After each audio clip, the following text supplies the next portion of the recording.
వర్గంలో జరిగిన సంఘటనకి ముఖ్యమంత్రి గారు, హోంమంత్రి గారు, అలాగే ఎమ్మెల్యే గారు, అలాగే మంత్రి గారు, ప్రజాప్రతినిధులందరూ కూడా చింతిస్తున్నాం. మాతో పాటు ఇలాంటిది పునరావృతం కాకూడదనేది మా భావన.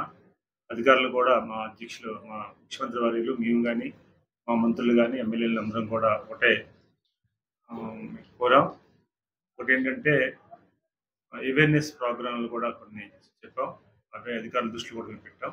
ఎందుకంటే అవగాహన లేకపోవడం వల్ల, లేకపోతే ఒక రకమైన ఇది చెప్పాం తల్లిదండ్రులు కూడా. ఇవి కొన్ని విషయాలు బయట మాట్లాడుతున్న విషయాలు ఇవి.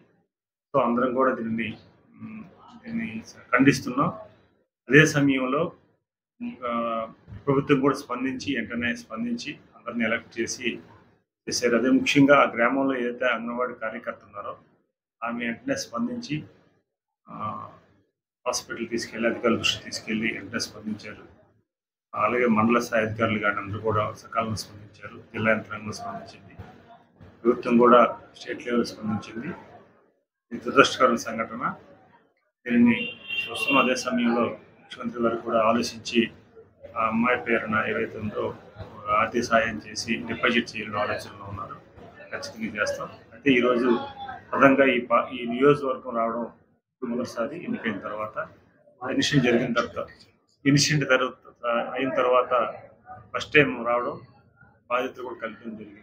అదే సమయంలో గ్రామస్తుల ప్రాంతాలతో కూడా చెప్పాం. మిగతా సమస్యలు కూడా ఉన్నాయి. ఆ సమస్యలు కూడా ఈ సమయం ఇది కాదు కనుక నెక్స్ట్ టైం మేము వచ్చి మాట్లాడతాం. కొన్ని రికమెండేషన్ ఎమ్మెల్యే గారు మాకు ఇచ్చారు. దాంట్లో పార్లమెంట్ దృష్టిలో తీసుకెళ్లి ఆ పరిష్కారానికి కృషి చేయడానికి చేస్తాం. Thank you. ఒక 6 మాసాల చిన్నారి మీద అసాల్ట్ జరిగిందో ఆ విషయం తెలుసుకొని ఇవాళ మన గౌరవ ఎంపీ గారు ఆ పర్టికులర్ విలేజ్ని, ఆ బాధిత కుటుంబాన్ని పరామర్శించడం జరిగింది. మరి ఆ సందర్భంగా మన నియోజకవర్గానికి వచ్చిన సందర్భంగా ఇవాళ మరి ముఖ్యంగా మన కళా సోదరులు ఏదైతే ఈ లోడింగ్ సమస్య ఏదైతే ఉందో వారిని రిప్రజెంట్ చేసుకోవడం జరిగింది. యాక్చువల్లీ సడన్ గా ఎంపీ గారు రావడం వల్ల యాక్చువల్లీ ఇంకా నియోజకవర్గ వ్యాప్తంగా అందరికీ నాయకులకి కార్యకర్తలకి చెప్పలేకపోయాం. అది మరోసారి ఆయన తప్పకుండా ఆ అవకాశం కల్పిస్తారు.